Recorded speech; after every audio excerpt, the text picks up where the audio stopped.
Hi Shivani, welcome to FIIDS 4th Annual Capitol Hill Day Advocacy Day. You've been associated with FIIDS for many years now. Yeah. What is your takeaway from the whole policy advocacy day today? I think it's really important that as delegates from across the country, everybody came together on this day, really took the initiative to meet with all of the congressmen and their staffers, as well as senators. And I feel like the overall response was very positive. They're very willing to be more involved and really further these conversations about immigration, Indo-Pacific trade, critical minerals, just topics that are really important to the Indian American community. And it's really great to see that people in Capitol Hill also resonate with our messaging. Absolutely. And we have advocated for like 5 critical policies. Mm-hmm. So which one that you're really appreciative about?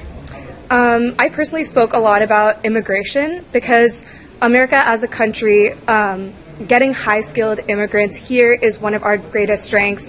It helps with innovation, helps with our economy, really helps us get our competitive edge against all the other countries. But obviously the system has its flaws, and I'm really glad that I was able to come here and really talk about specifically the green card cap, H-1B visa, STEM OPT, things that affect the Indian American community, but also other immigrant communities as a whole. Thank you so much for standing up for the community. I know you are the first generation. It doesn't really affect you personally, but a lot of other Indian immigrants. Yeah. This matters a lot. So thank you so much, Shivani, for all the good work that you are doing for FIIDS. Thank you. Great, thank Welcome to Gold Media and India Abroad, Senator Marshall. You spoke about U.S. India strategic relationship and partnership. What are your personal thoughts? And thank you so much for being engaged so much with the Indian American community. Yeah, it's just amazing the impact that the Indian Americans have made on this country. They make up 1.5% of the population. They're 9% of the doctors. They're paying 7% of the bills around here, the federal government as well. But mostly what I value is that they share the same values I do, values like faith and family, community, education, hard work. The fastest growing economy in the world, we're always looking for markets. There's a little bit of a trade imbalance right now, so I hope we can address these trade imbalances, continue to grow this relationship. Absolutely, we are looking forward to that as well. And what do you have to say about an organization like FIIDS that are advocating for so many policies that are strategic for both India and United States? I think it's it's the first step. I think it's important that an education occurs and you're educating your members so they know how to go out and communicate with senators and Congress members, and especially our staff. Not everybody's as involved in their Indian American culture as I am back home. It's a very large presence, so I know what their impact is on the community, but other members of Congress don't, so that's what we have to bridge. And again, I just think the opportunities are endless, that we can make this world better, that as the two of us, the largest democracies in the world, surely we can make this a better place for everyone to live. Absolutely. Thank you so much for joining us this evening. You have a great rest of your evening. Thank you. Thank you. Congressman Walkinshaw, thank you so much for joining FIIDS event today. Please talk to us about how critical the U.S. India relationship is and what does it mean to you? The U.S. India relationship has been critical for many decades. The technology partnerships, the defense partnerships, and most importantly, the people-to-people ties. I represent almost 60,000 Indian Americans in Northern Virginia, and those folks across the country, millions, bind our two nations together. And in a time where the United States and India face real threats and real strategic adversaries, China, Russia, and others, it's more important than ever that we work together. And how does the future of U.S.-India partnership look like right now and in the future? I'm optimistic about the future of the U.S. India partnership. We have some challenges right now. I think this administration's policies, immigration policies, and trade policies with respect to India have done some damage, but I'm confident that short-term damage that we'll be able to work through and come out stronger on the other side. Thank you so much. And what do you have to say about an organization like FIIDS that is working hard to advocate some of the critical policies? It's so important to have organizations like this to bring people together, to help policymakers here in Washington understand the importance of the relationship, to build those ties and develop solutions to move forward. Thank you so much. You have a wonderful evening.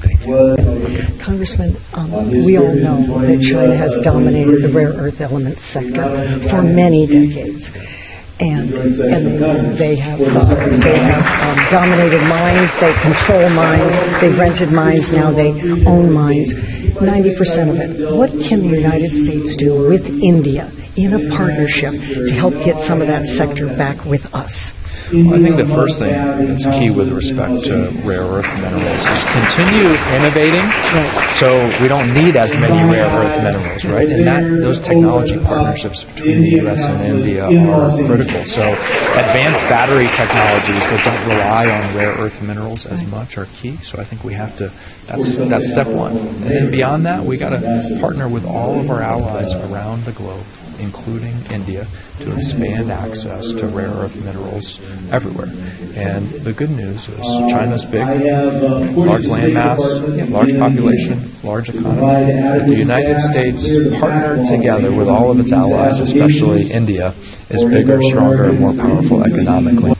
Congressman, you talked about the diaspora. You also talked about the contributions that Indians have made in the United States.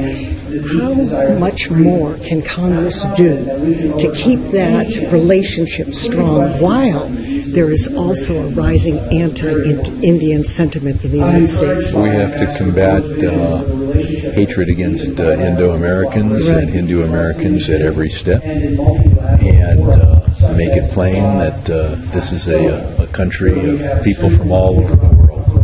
And I think the success of Indo-Americans and their contributions to the communities in which they live speaks loudly as to how important that community is. And so give us just a little bit of an idea with regard to the H-1B visas. Those are that needs to be reformed. You mentioned that in your talk. And also the green card backlog. Well, they have to, look, we can fight about what our immigration policy should be. But once that is set, it needs to be implemented and adequately staffed. And that's why we have to have the staff necessary to eliminate backlogs. Thank you. I want to ask you about the Quad Act, in case you know about it. Japan, Australia, India, and the U.S. I understand there is a House bill, 1263, that passed the House, but is somewhere in the Senate. If that passes, then it will go into law so as the DOD and the State Department join some kind of a task force, I think, to get the job done for economic security and defense security. Can you comment on that? Yeah, very briefly, the House is very supportive of the Quad, the concept of the Quad, having these great nations come together and talk and cooperate in many different levels. Unfortunately, I can't explain the Senate as to their inability to pass it so far. I would encourage them to do so. I think this is an important statement to say to the rest of the world that these great democracies are joining together, and I think will be very effective in promoting the interests of each of the countries.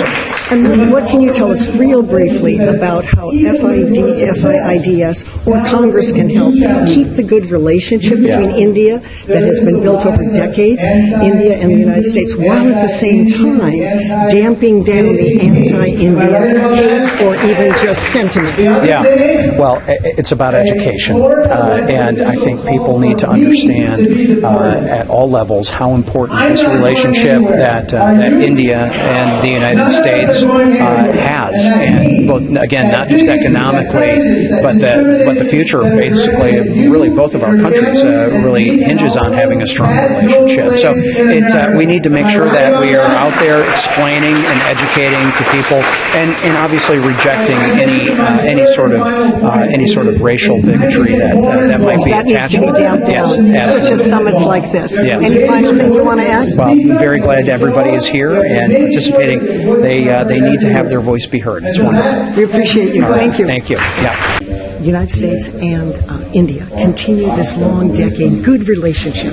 What can Congress actually do at this stage to damp down the anti-Indian sentiment, which is growing on universities, which is growing in Texas, which is growing in Michigan and California, etc.? Well, it's absolutely incredible, and I'm so grateful to be a part of the celebration here tonight. But I think the first step is having these conversations and talking with your electeds. And, was excited to run for political office, whether that's on a school board or county council, dog catcher. Be involved inside of the community. Keep these conversations front and center. And by having everyone here on Capitol Hill is certainly the first step in that direction. Okay, thank you so much. Of course. This is a great summit, and I know you've been part of FIIDS for some time, for 4 years now, right? Yes. Okay, what more can FIIDS do with regard to the good relationship between India and the United States that's been there for decades, and yet still damp down the rising anti-Indian sentiment and possible hate? So FIIDS is doing this summit, which is the introductory summit every year. Basically, every 2 years the house is changing. New members come. There is a new flow come. The new intern comes. The new staff member come. They don't know about the both countries' relation, how the relation is strong. So basically, the FIIDS is creating the bridge between the both country and the both community and both countries' leader. We are educating them about the Indian community who live in India, and in America, and also both countries' leadership, what they are thinking. We are also requesting that what is the expectation of the Indian community, the American Indian community, and Americans from the both country. So the FIIDS is delivering a lot of white paper on some of the policy which is affecting the both country. Our goal is to make America great again, and our goal is to have the India also great again. Both nations, they can grow together, both nations can help each other, and we can create the great peace in the Indo-Pacific region. I've been studying up on the IMEC, which I understand is a new alternative route from India way up to Greece that is apt to compete with the Belt and Road Initiative. I also understand that it broke ground last year. Tell us a little about that. Tell us the financing about it and what the ultimate goal is for IMEC. The IMEC is a one thought. There are talks started. There are a few nations who has promised to contribute it, but it's not fully completed yet on paper. Once it will be fully completed on the paper, it will give a tremendous support to many countries about transporting the goods, transporting the idea. There will be an energy issue has been solved by big way, and much clean energy. All the IMEC countries who are part of that, they are receiving from the different places. So IMEC is a big dream for the Southeast Asia and the Middle East. When do you think it will be completed? I know it's a multi-trillion-dollar project. My best guess is by 2030 you will start seeing some progress on that, and I would say by 2036 you will see a fruitful result on that. And one final question. China has dominated the rare earth elements for decades. They first started renting mines in Brazil, South America in particular. Then they started owning mines. They have 90% of this supply. What can America do with India to help curb that and get the market back between our two countries? America has to pump up a lot of money to renting and owning those mines who are left over in the world now. Basically, majority China has been already take over, but whoever is left in the world, the U.S. has to invest heavily on it. India can help in the technology by taking those mine out and processing those minerals. This is the best collaboration I would ever seen if that happen between both country, and this will be checkmate to the China, and it will help not subjugate the supply chain of the rare earth mineral to the world. Yeah, it needs to happen. Thanks so much. Hopefully. This was all right. Thank you so much, DCM ma'am, for coming, joining us today, and your presence here means a lot to us. You talked about the U.S. India strategic relationship. Do you think we are in the final stages of agreement on the trade tariff? So what I can tell you is that we are making progress, and in the last few months since the interim framework agreement was concluded in February, there have been exchanges and communication and discussions between our trade teams, and I think that the ongoing visit of USTR Ambassador Greer to India. He's had I believe, a day full of meetings today as well. I think is going to help bring us closer to it. I don't want to prejudge what has happened during that visit, but I can only tell you that both governments are looking forward to expeditiously moving to the conclusion of the trade deal, and we remained committed to figuring out how we can expeditiously conclude what is essentially a mutually beneficial bilateral trade deal that brings mutual prosperity and that allows us to essentially upgrade our economic and trade engagement with the United States. Very well said. What do you have to say about an organization like FIIDS that was based out of US, helping us with so many policies and advocacy? I want to applaud the FIIDS for the work it does, and I can tell you that for us it's so important to encourage these conversations and to be part of these conversations. As a democracy, we get power from the people on both sides, and as fellow democracies it's so important to have people in the middle of those conversations about how we can strengthen our partnership and to believe in the vision that has been laid out by our leaders and contribute to that vision. And we really appreciate the role of the Indian American community, appreciate the role of people on both sides in India as well as in the United States, and take strength from it, eventually take strength from it to carry the relationship forward. And FIIDS is doing amazing work, and I'm so glad to be part of this day in a small way, to bring 152 people from 25 states is pretty impressive, and I hope that it's bigger and bolder next year, and we continue the good conversation and continue expanding the virtuous circle of friendship and prosperity. Absolutely. Thank you so much for your support, and your presence today supporting FIIDS means a lot to us. Thank you so much, ma'am. Glad to be here. Thank you. Khande Rao ji, what an incredible event today, and what a great turnout.